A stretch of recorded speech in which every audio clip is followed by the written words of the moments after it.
Kenalin,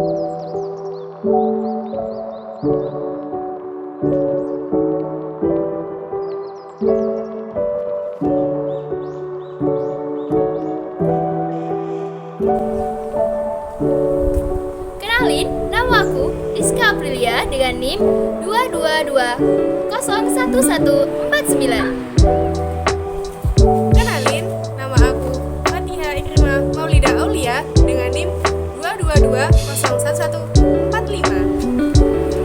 Kenalin, nama aku Nurfadlatul Rasyida dengan NIM 22201144. Assalamualaikum warahmatullahi wabarakatuh. Halo guys, kami dari kelompok 13 akan mempresentasikan tentang bentuk-bentuk jarimah di Indonesia.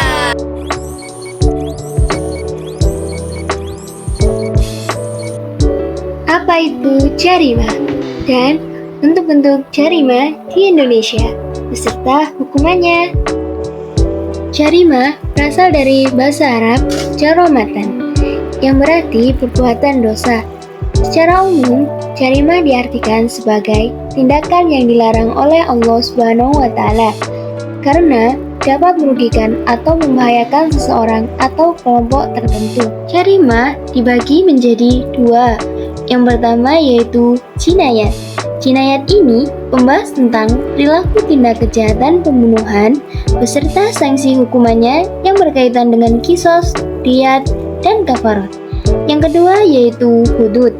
Hudud ini membahas tentang perilaku tindak kejahatan selain pembunuhan yang meliputi zina, merampok, dan mencuri. Contoh jarimah di Indonesia serta hukumannya. Yang pertama yaitu korupsi. Korupsi adalah perbuatan melanggar hukum yang melibatkan penyalahgunaan kekuasaan atau posisi dalam rangka memperoleh keuntungan pribadi atau kelompok dengan merugikan kepentingan publik.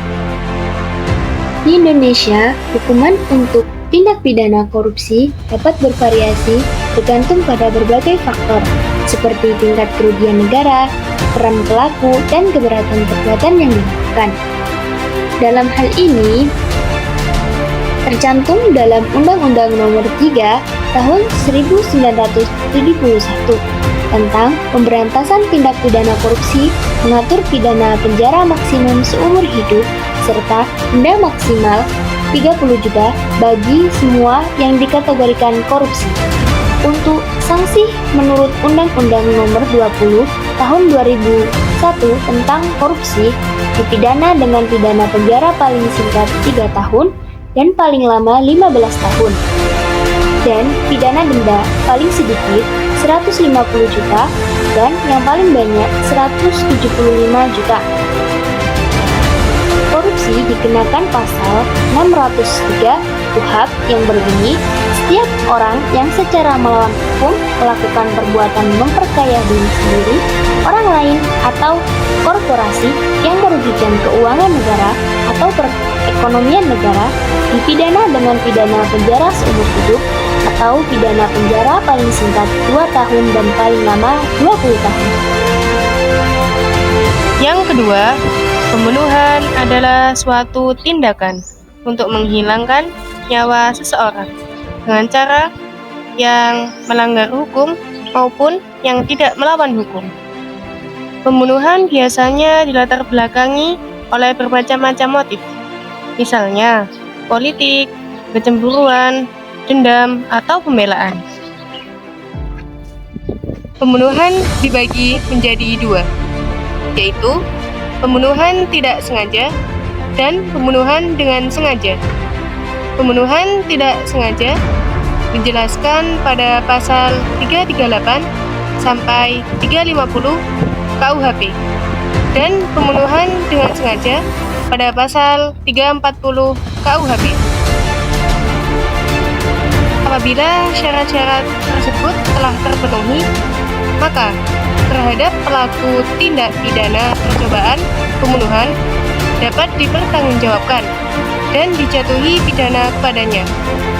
Adapun sanksi pidana terhadap pelaku tindak pidana percobaan pembunuhan diatur dalam pasal 338, pasal 53 ayat 3 dalam Kitab Undang-Undang Hukum Pidana atau biasa dikenal dengan KUHP. Dengan hukuman pidana maksimumnya 10 tahun penjara.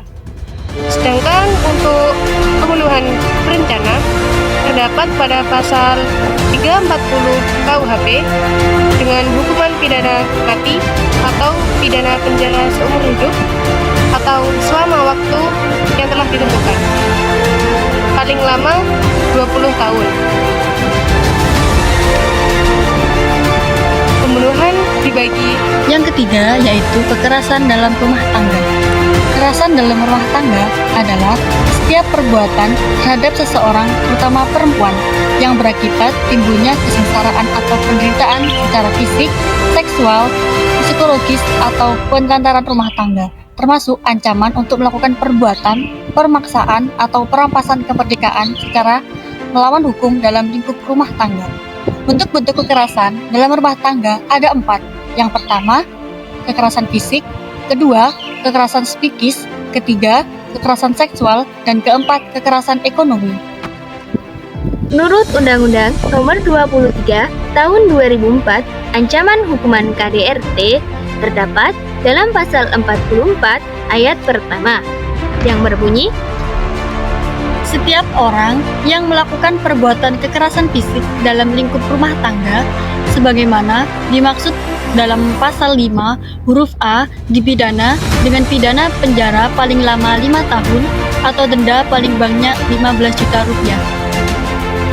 Dalam pasal 45 ayat 1 berbunyi, setiap orang yang melakukan perbuatan kekerasan psikis dalam lingkup rumah tangga sebagaimana dimaksudkan pada pasal 5 huruf B dipidana dengan pidana penjara paling lama 3 tahun atau denda paling banyak 9 juta rupiah. dalam pasal 46 yang berbunyi, setiap orang yang melakukan perbuatan kekerasan seksual sebagaimana dimaksud pada pasal 8 huruf A dipidana dengan pidana penjara paling lama 12 tahun atau denda paling banyak 36 juta rupiah.